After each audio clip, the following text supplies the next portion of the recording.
اندھے تھے، وہ صحابی رسول بھی یزید کے دربار میں تھے۔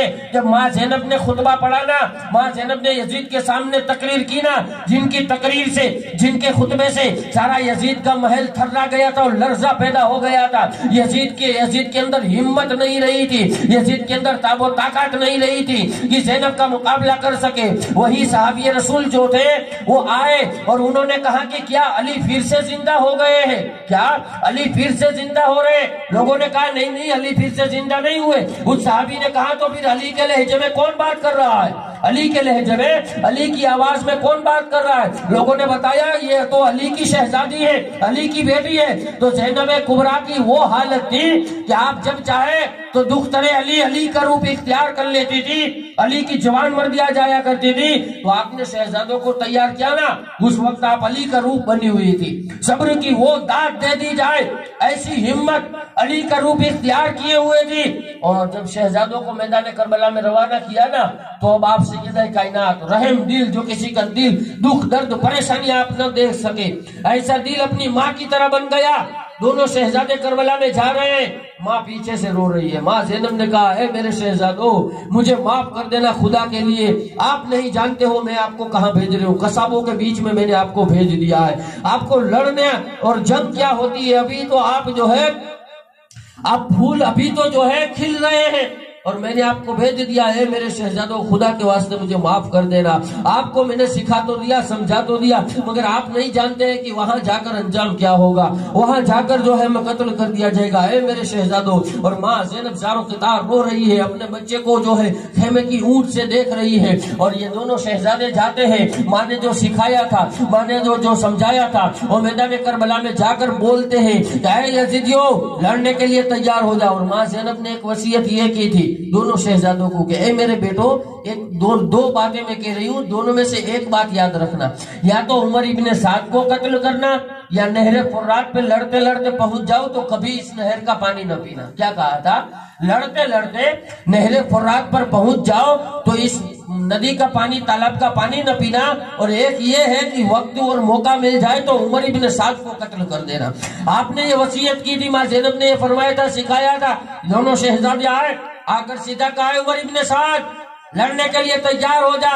عمر ابن سعد نے کہا کہ اے زینب کے بچوں، یہ کوئی علی کا گھر نہیں ہے، یہ میدان جنگ ہے، جانتے ہو یہ یہاں تمہارا باپ اور تمہاری ماں تمہارا خیال رکھنے نہیں ہے، یہاں تو ابھی تلواریں چلیں گے، جاؤ چلے جاؤ اور خیمے میں واپس لوٹ